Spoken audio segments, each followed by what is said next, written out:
one of the things we did when we decided we were going to get into this business, it was education. We attended every seminar we could. Constant training for everybody. I need my operations managers understanding business concept. I need my foreman in the field understanding business concepts. When you encapsulate them in the company and they feel like they're owners as well, I think you get like a whole better environment for it. I think you get a better teamwork. Instead of just being an absolute tradesman, we have to think that we also run a business as well. Yeah, the whole saying, give them a fish to eat for the day, teach them to fish to eat for a lifetime. It's that concept. If you learn how to develop the business is going to take care of themselves. And unfortunately, and I swing a hammer too.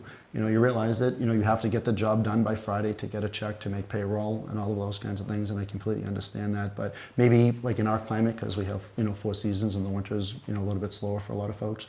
Maybe that's the time that you do all of your education and training. The first thing is you develop a business plan.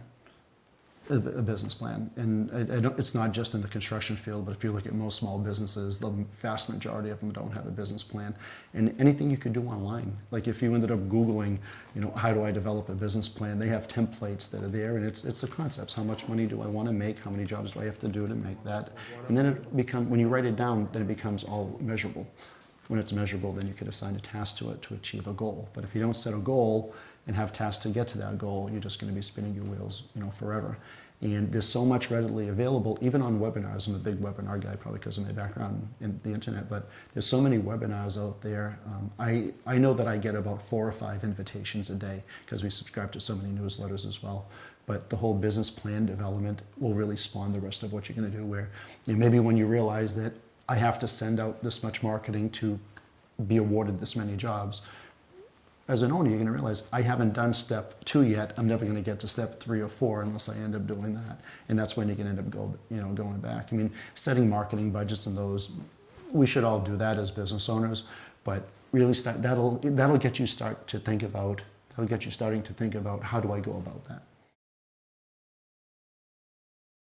So a webinar is a course. So instead of sitting in a classroom for 8 hours or 2 hours or even a half an hour, because some of them are very short, you actually log onto the computer, they give you a password, and you just click onto a website, and the instructor will be there either live or it'll be taped for themselves as well. And you'll have an audio because you'll be able to listen to what they say. You can either dial in on the phone or you can just hear it over your computer. And you'll actually see all the slide presentations. You'll see the slide presentations just go one by one with someone talking to them.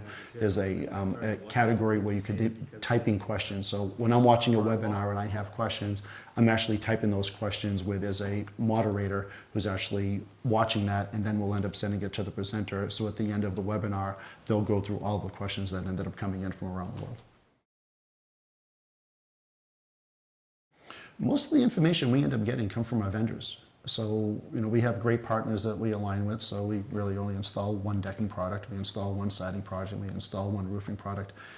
The feeds that we end up getting from them, where it's very, very specific to that industry and that market, they put them on for us. So I will get an update probably once a month or once a month at the latest about we're offering a webinar on search engine optimization, or we ended up partnering with a company that's doing some marketing and we're offering that to you as well. And all you have to do is run in and just log onto the computer and listen to it for an hour, and you'll get briefed on it. And then, of course, it's a mechanism for them to drive their business as well. For the people that do search engine optimization and so forth, it's kind of like an intro.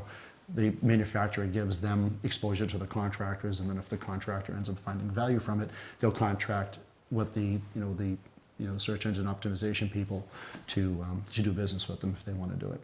Most of the stuff is out there is free. Like, do you have to do it? Do you have to, go spend X amount of money per month to be beneficial with them? You don't. Most of it's free, or most of it's just free. I think the value of an online presence is immeasurable. We do 0 marketing in print. We do 0. Everything, 100% of everything we do is online. I think the percentages that I heard is 95 to 97% of every lead gotten at least has a web presence. So whether they go from the manufacturer to you, or they go from you to the manufacturer, or it's a Google search, or it's a, how do I build a deck? How do I build a sunroom? How do I do a roof? How do I do, all of these kinds of things? I think 95 to 97% of every lead that comes in is web-based. Think of the think of the nucleus being the website. So every marketing thing that you do, every social media thing that you do, every Google AdWords search that you do, every keyword that you put in is to drive all business to your website. When you get it from the website, you have a contact us, so they're either going to email you or they're going to pick up the phone and call you. But that's the absolute goal. The goal is everything you do on Facebook and Twitter and LinkedIn and all of those kinds of things. It's not that you can want everybody to be going into Facebook and everything. They're going to be driving business back to your website, which is going to then either make them pick up the phone and call you or send you an email request with exactly what you want to do.